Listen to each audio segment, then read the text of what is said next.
कल रात 2:30 बजे मेरे वालिदा का इंतकाल हुआ। यहाँ आने के बाद पता चला 2 घंटे के बाद बॉडी देंगे, लेकिन अब 9 बज रहे, अभी तक बॉडी का पता नहीं। अभी उनको पूछने गए तो वो बोल रहे मैडम हम रिपोर्ट आने के लिए टाइम लगता, 1 दिन भी लग सकता, 2 दिन भी लग सकता बॉडी देने के लिए।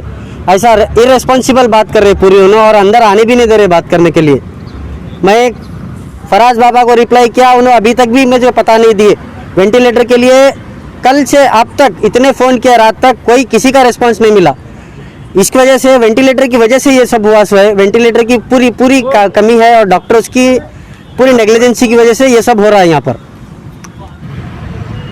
कल रात 2:30 बजे एक फिर से ट्रॉमा केयर सेंटर में गुलबर्गा में वेंटिलेटर नहीं रहने की वजह से एक हमारे दोस्त के वालिदा की डेथ होती है। सुबह में 7 बजे जिम्स में टेस्ट कराया गया, जिसकी रिपोर्ट 15 मिनट में पॉजिटिव आई। उसके बाद 11 बजे ट्रॉमा केयर सेंटर में उन्हें एडमिट किया गया।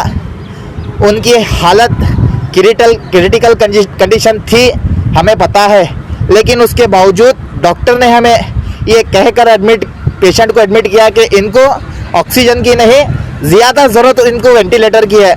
उसके बाद मुसलसल हमने सारा दिन कई सारे लीडरों से बात की, हमने कई सारे डॉक्टर से बात की कि ये लेडी को इमीडिएट वेंटिलेटर की ज़रूरत है।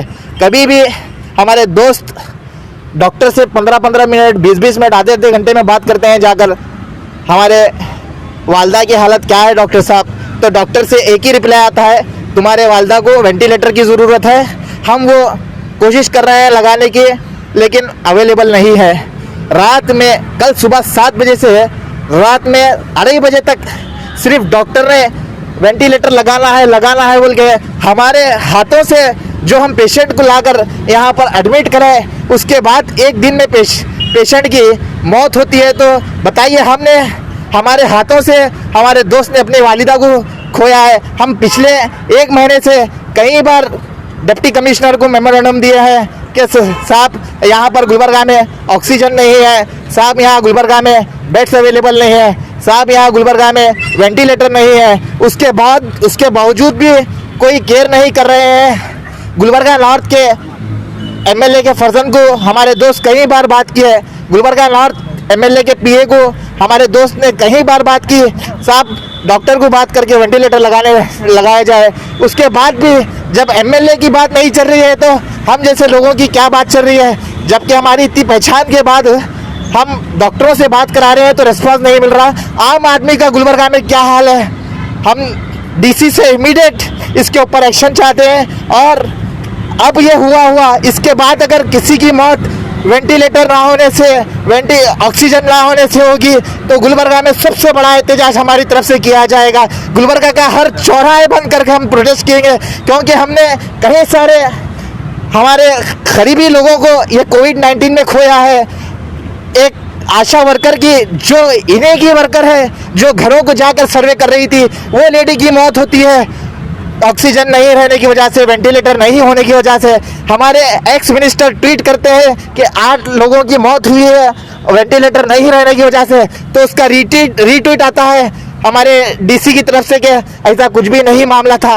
ऐसा नहीं था तो ये हमारे सामने, हम कल सारा दिन कोशिश किए हैं कि इमीडिएट वेंटिलेटर लगाया जाए। उसके बाद भी डॉक्टरों की नेग्लिजेंसी की वजह से, लेडी को वेंटिलेटर नहीं लगाने की वजह से हमारे दोस्त के वालिदा का इंतकाल होता है, तो इसका जिम्मेदार कौन है? हम डिस्ट्रिक्ट एडमिनिस्ट्रेशन से गुजारिश करते हैं कि इसके ऊपर इमीडिएट एक्शन लिया जाए। ऐसे लोग जो अपनी पहचान एमएलए के बच्चों से रख कर भी उन्होंने अपना काम नहीं कर रहे हैं, तो आम आदमी तड़प कर मर रहा है। पहले तो कई सारे लोगों को ये लोग ज़बरदस्ती करके टेस्ट करवाने लगा रहे थे, लोग डर के नहीं कर रहे थे। उसके बाद अब ये अपनी तरफ से आकर लोग टेस्ट करवा रहे हैं। उसके बाद डॉक्टरों की नेग्लिजेंसी की वजह से ऐसे हालात पैदा हो रहे हैं गुलबर्गा में। तो मैं डिस्ट्रिक्ट एडमिनिस्ट्रेशन से गुजारिश करता हूं कि अगर वेंटिलेटर नहीं है तो वेंटिलेटर का इंतज़ाम किया जाए, अगर ऑक्सीजन नहीं है तो ऑक्सीजन का इमीडिएट लाया जाए, बेड्स का क्योंकि पेशेंट परसों 250 पेशेंट बढ़े, कल 160 पेशेंट बढ़े। अगर रोज़ ऐसी पेशेंट बढ़ते जाएंगे तो हम क्या पेशेंटों को रोड पे रखा जाएगा? क्या इन्हें ऑक्सीजन नहीं लगाया जाएगा? क्या इन्हें वेंटिलेटर नहीं लगाया जाएगा? क्या हम लोग हमारे घर वालों को हॉस्पिटल में लाकर एडमिट कर क्या हमारे हाथों से उनकी जान सामने हमारे नज़रों के जाते हुए देख सकते हैं क्या? बताइए।